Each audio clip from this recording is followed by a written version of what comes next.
तो चलिए श्रीमद् भागवत गीता के 15वें अध्याय का महात्म्य सुनते हैं। श्री महादेव जी कहते हैं, हे पार्वती, अब गीता के 15वें अध्याय का महात्म्य सुनो। गौड़ देश में कृपान नरन सिंह नामक एक राजा थे, जिनकी तलवार की धार से युद्ध में देवता भी परास्त हो जाते थे। उनका बुद्धिमान सेनापति शस्त्र और शास्त्र की कलाओं का भंडार था। उसका नाम था सरब मेरुंड। उसकी भुजाओं में प्रचंड बल था। एक समय उस पापी ने राजकुमारों सहित महाराज का वध करके स्वयं ही राज्य करने का विचार किया।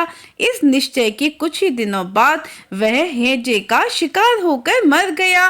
थोड़े समय में वह पापात्मा अपने पूर्व कर्म के कारण सिंधु देश में एक तेजस्वी घोड़ा हुआ। उसका पेट सटा हुआ था। घोड़े के लक्षणों का ठीक ठाक ज्ञान रखने वाले किसी वैश्य के पुत्र ने बहुत सा मूल्य देकर उस अश्व को खरीद लिया और यत्न के साथ उसे राजधानी तक वह ले गया। वैश्य कुमार वह अश्व राजा को देने को लाया था। यद्यपि राजा उस वैश्य कुमार से परिचित थे, तथापि द्वारपाल ने जाकर उसके आगमन की सूचना दी। राजा ने पूछा, किस लिए आए हो?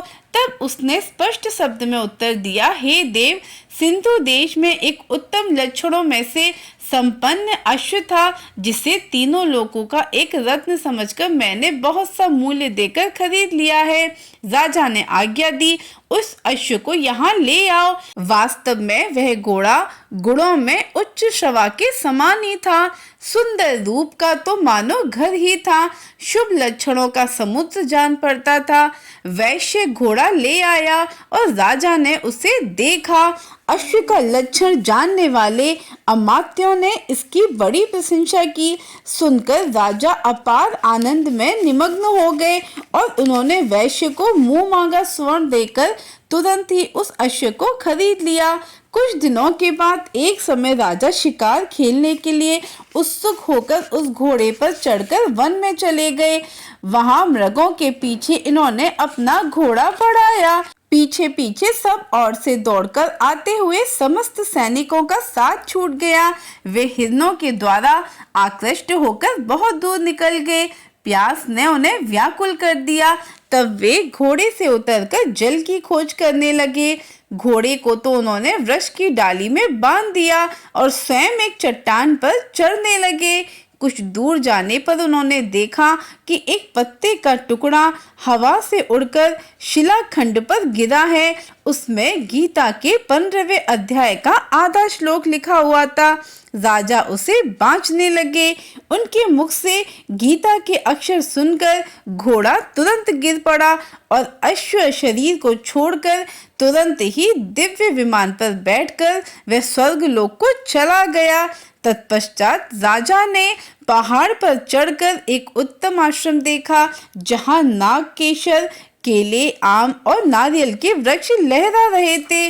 आश्रम के भीतर एक ब्राह्मण बैठे हुए थे, संसार की वासनाओं से मुक्त थे। राजा ने उन्हें प्रणाम करके बड़ी भक्ति के साथ पूछा, ब्राह्मण, मेरा अश्व जो अभी अभी स्वर्ग को चला गया है, उसमें क्या कारण है? राजा की बात सुनकर त्रिकालदर्शी, मंत्रवेता एवं महापुरुषों में श्रेष्ठ विष्णु शर्मा नामक ब्राह्मण ने कहा, राजन, पूर्व काल में तुम्हारे यहाँ जो सरब मेरुदंड नामक सेनापति था, वह तुम्हें पुत्रों सहित मारकर स्वयं राज्य हड़प लेने को तैयार था। इसी बीच में हैजे का शिकार होकर वह मृत्यु को प्राप्त हो गया।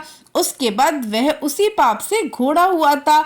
यहाँ कहीं गीता के 15वें अध्याय का आधा श्लोक लिखा मिल गया था। उसे ही तुम बांचने लगे। उसी को तुम्हारे मुख से सुनकर वह अश्व स्वर्ग को प्राप्त हुआ है।